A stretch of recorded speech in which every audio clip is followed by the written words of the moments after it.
Well, just again, how he goes about his work. Number one is something that I really respect, and I think all of our entire building respects.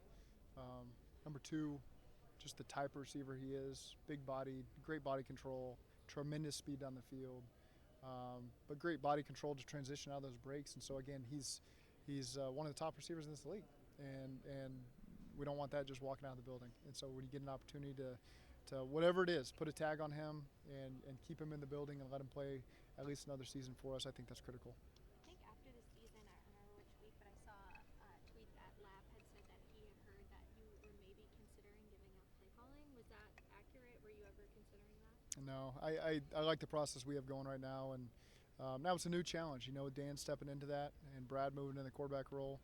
It's going to be good. It's going to challenge us. It's going to be a little bit different, but those guys are prepared, and specifically Dan. Dan's been ready for this for a long time now, and really turned down a lot of interviews last year to stay here, not knowing if Brian would still be in the building or not, and then had a lot of opportunities this year, and so we were able. The timing really was perfect that Brian got the first job available before Dan could go get in the airplane and go some of these spots, and so we're fortunate. I can't wait to see what he can bring to the table for us. What have the last few weeks been like from you, differing from the last few off seasons? Feel like it's slowed. We had more coaching hires than previous, and so that ate up probably 2 weeks of just being in those interviews and making sure we made the right hires, different than years past. So that ate up a little bit of the time. Otherwise, just finally getting to sit in the draft meetings and hear maybe an extra week of draft prep from the scouts that they do anyway.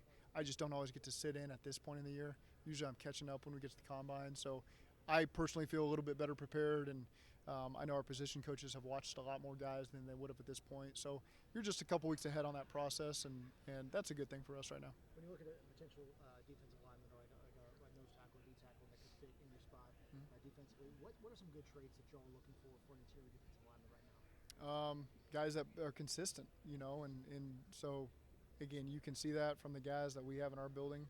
That's, I think, what's carried us, especially from our defensive linemen, is the consistency. You know what you're going to get down in and down out in every single game from our guys. And so, those are always things we're looking to add. If we're in the draft, it's guys that can fit right in with the guys that have been here and done that, and the way that they're going to lead these young guys. And so I think that's critical that we find consistency at that position behind the key guys that we already have. Do you think Chase Brown can make a big step forward this coming season? Certainly. I don't think he got much opportunity last year. It's early in the season. We wanted to make sure we had guys out there that understood our protections. And that's not to say Chase was doing a poor job. It's just we were playing Cleveland and Baltimore right out the gate. And so the rookie didn't get his opportunity early. Right before we were about to give him a really big role, he pulled his hamstring in practice and missed 4 or 5 weeks. And then the second he came back, we integrated him right back in there, and he did some good things for us. So I certainly think a whole season's worth of that is going to be exciting to watch. You talk about a consistent approach. Chase Brown has done that. It's you see him in there every day doing extra stuff, and so he'll prepare himself for the opportunities he can get. And I'm really excited to watch what Chase's career is going to be like for us. What's the ideal running game for this offense? Your vision of it, of what it should and hopefully will be? Yeah, I think what we've always done, really is find a way to blend it with our passes and what works for us week to week. And we have a lot of things in our run game that we can pull from. Sometimes we pare it down. We have a very limited menu. Sometimes we have an expansive menu. And so, again, we just find as we go through training camp what fits us best right now. We always have an idea coming out of the off season. We let it evolve, and I'm excited to see it work next season for us. How important has Joe Mixon been to kind of what you've been able? He was one of the few guys who's still been here from when you got here. Yeah. I mean, how would you describe his time with you and in this offense over the last 5 years? Yeah, I mean, he's always played a big role for us, and been a durable guy for us, been a physical runner for us, always been available. And so, again, you're right. He's one of those guys. It's really this last season it was him, Sam Hubbard, Josh Tupou, and Tyler Boyd were the last 4, from when I walked in the building. And so, again, it's I always look at Joe Mixon very fondly and appreciate everything that he does for us. You added a passing game coordinator, which is a new title for someone on your staff. What was your reasoning behind wanting to add that? Well, it wasn't set in stone that we were going to do it if we didn't find the right person. And we interviewed a lot of people for OC, a lot of people for quarterback, and all the while we're thinking we're also could add this role as well if somebody in those interviews fits that. and Justin just knocked it out of the park and was really impressive. Came from a system that's extremely similar to ours.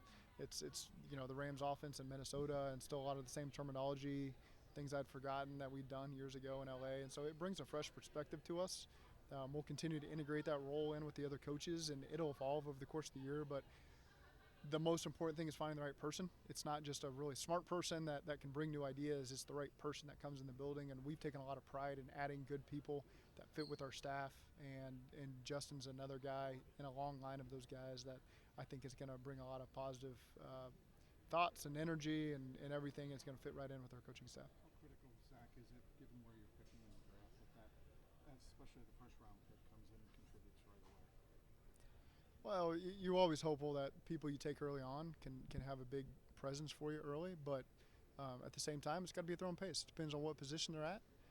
Some of them can hit the ground running a little faster than others, and so I'm not going to put that expectation on a guy. It's obvious when you take someone in the first round, you have high hopes for them, but again, it depends on what the position is, what the depth is at that position that we have, and again, don't read anything into what I'm saying because it's who knows who we're taking in the first round right now at 18, and we're just getting into that process. But we have high expectations for the guys that we draft. The tight ends that you have had that have been successful here previously, what are some things that they all have in common that maybe make them good fits, or what y'all want to do schematically? James Casey.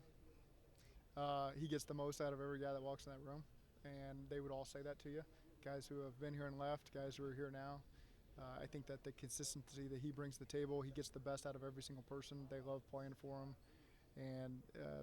but it's just we got guys that also have the right mentality. We haven't brought in bad guys that are hard to deal with and been a pain in the butt for James, and so these guys are all willing to learn. They see the opportunity they have in front of them. We give these guys a lot of opportunity. Every single tight end that we've had in there gets to play a role for us, and that role can expand or shrink based on what's going on. And a lot of guys have used that opportunity to expand their role as time has gone on. And again, that's a credit to those players, and I do think it's a credit to James as well. In terms of their physical, in terms of what they bring on the field, in terms of what they bring offensively, especially as a play caller, there's certain traits that you like physically? Well, again, you want a tight end that can stretch the field vertically, has great hands, can block at the point of attack in the run game, and can pass protect for you. Okay. That's a first pick, okay? And so you're looking for all those traits, and sometimes a guy's got all three, sometimes a guy's got two, sometimes you got to piece it together with some other guys. That's just tight end rooms in general. And so we're always looking for the room that can do all those jobs, and it's our job to cover up tendencies and give guys opportunities and build it from there. But there's really just tight end traits you want, and then you got to piece it together with the 3 or 4 guys you're going to have in that room. Back to Tee Higgins, some guys react differently to a franchise tag than others. Yeah. Can you shed some light just on what those conversations have been like with him? Well, our conversation was brief just when I let him know that. Again, we take a lot of value in the relationship that we have with T for moments like this because it is the business side. I understand it can be frustrating. T has not given me any of that, and so again, we're just excited to attack this offseason and see where it goes from there, but expect huge things from T next year. He's going to be a big part of the success that we have.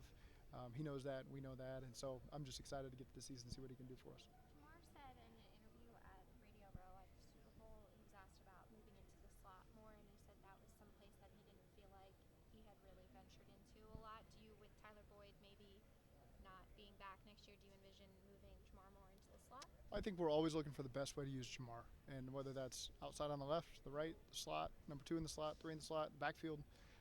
Getting Jamar Chase the ball is good for all of our health. And so we are doing everything we can to find the right spot for him game by game and give him those opportunities. And I think if you look at that Arizona game when he had all those touches, he was everywhere. And so we'll continue to always assess that. And some games are easier than others, and sometimes I've been pretty straightforward with him on that going into a game week. Like, this is going to be a week where it's going to be challenging, and we're going to do our best to get you going early. And so, again, he's a guy I love hearing him talk because he's earned the right to say whatever the heck he wants to say, and I'd always like that about Jamar. And so, again, I'm looking forward to getting him back in the building and getting to work for this next season. He referenced trust as a reason why maybe he doesn't get in the slot. Is that different than an outside receiver, like trust with your quarterback? I mean, I would imagine you have to have trust with your quarterback Yeah, anywhere, but it is the is. slot different? Yeah, let me say this. there's no lack of trust with us and Jamar Chase. Okay, I trust Jamar to make any play that comes his way, and we'll always assess the opportunities that we give to him. It is different playing inside than outside, and it's just there's some time on task things. Jamar's one of those freaks that just makes it work, and but there are different things you got to see with the defense, coverage-wise, zones you got to hit, when the ball is going to come out. Certainly, it is on you a little faster because of the distance from the quarterback as compared to outside. There's more guys you have to count for as aside just the corner or the safety that's out there with you. So there are differences, all things that Jamar has handled very well when we give him those opportunities, and we got full confidence he can do that. Obviously, Charlie Jones played. I'll hit you in a second, Jay. Obviously, Charlie Jones played a lot of outside wide receiver at Purdue. Did you think he came along in the slot as the year went on and got more comfortable there? He didn't get a ton of opportunity because of just the roles. A lot of different guys played for us, and Trenton Irwin has earned our trust as well. And so I think that Charlie has continued to improve. I'm really excited to see Charlie in year 2. He's got 1 year of the system under his belt. He gets a chance to really look at it all offseason. Gave him things to really focus on this offseason so that when he comes back in May, he's ready to roll and play to his full speed. And so, again, I think the sky's the limit for Charlie. He's got great speed, great quickness. I'm excited to watch him have a great 2024. You guys reevaluating Dax, where he might best fit you in the secondary? You kind of reevaluate. I think that's something that we do with all of our players defensively is how do we put them in the best position possible. Dax is a guy that when we drafted, he's got a unique skill set, and that he played a lot of nickel. He's played corner. We project him as a safety as well for us. And so, again, we'll continue to assess all those roles as we go through the offseason. Just one thing with Jamar. Would it be harder to take him out of the game in the slot? I mean, is it harder to take a guy out of the game in the slot philosophically? Sure. You can say, I mean, if people are going to double you, they're going to double you, no matter where you are. And they've got their rules they follow, and certainly teams we played have their rules against us that they follow. The thing about when you are playing outside and it's single safety, he's got to cheat further to you. And when you have Tee Higgins on the other side, that's a price you got to pay sometimes when you're willing to do that. So there's give and take on our side and on their side on the decisions that are made there. Obviously, it's a deep offensive tackle class, at least at the top of the draft. What are you looking for out of these guys, out of this class this week to learn from them? Just getting to know them. The guys that we get to interview, just learn a little bit more about them, just like any position. I don't think me personally, I don't look at one position different than the other that you're trying to gain this week. We're just trying to gather all the information. This is an information gathering week for everybody. And then we'll drill down. Duke does a great job. He's always got his plan that we follow, that we feel like we're prepared on draft day. And that includes the pro days in March. That includes all the draft meetings we have in April. And then we always feel like we're ready to go on draft day.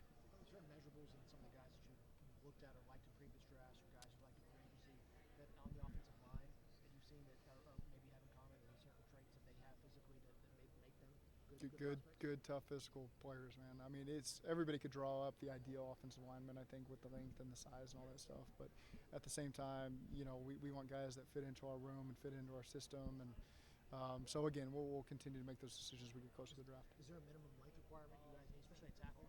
Those are things we talk about internally, but I certainly would never say it publicly. And then all of a sudden you take one that's outside that requirement, and now you put your foot in your mouth. Apologize in advance for the amount of times me and probably all of us will ask you, but can you just give us an update on Joe's wrist, his progress in his rehab, and do you anticipate him being able to throw it all in the offseason? Everything has been positive. Everything has been positive. Everything has been on schedule. I think what I said up there on the podium was 6 years as a head coach. I've learned to not put timelines on these injuries. So we're certainly encouraged. Everything has been positive. He's right on course and excited to get closer to the offseason. So we have a better sense of exactly all the involvement that he's going to have day one of the offseason. But he's done everything we've asked him to do post-surgery, and he's doing everything he can to prepare himself for the offseason program. Your reaction to seeing him dap up LeBron James and Jamar Chase? No, I saw the video. No, I don't have much reaction other than good for them. What a life. They've earned it. Zach, during all these interviews, do you stay neutral, or is there a point where you are talking to a guy face to face and then you're like, okay, this guy would fit within our locker room, within our system? Yeah, we're all in a room, and so usually we let the scouts direct that and the position coach direct that. But you got 15 minutes and try to get all the questions in you can. Do you think Joe could throw the first day of training camp, or is that a timeline? I mean, that sounds like a timeline question to me. So you're not going down the many weeks road? Yeah, I nailed that one, by the way. That was great. How have you seen him? You got to be around him for so long now.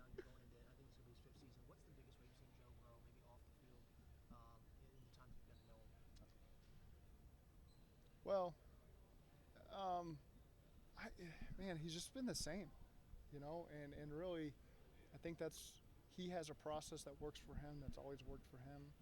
I'm sure if you ask him, there's probably some things that evolved with that process over time, I'm sure, that I'm not privy to, but he's been the same guy day one, I think, in the meeting rooms to now, and I think he knows what I need to hear, and so he does a great job of there's really not a line he could cross because he knows everything's available to him.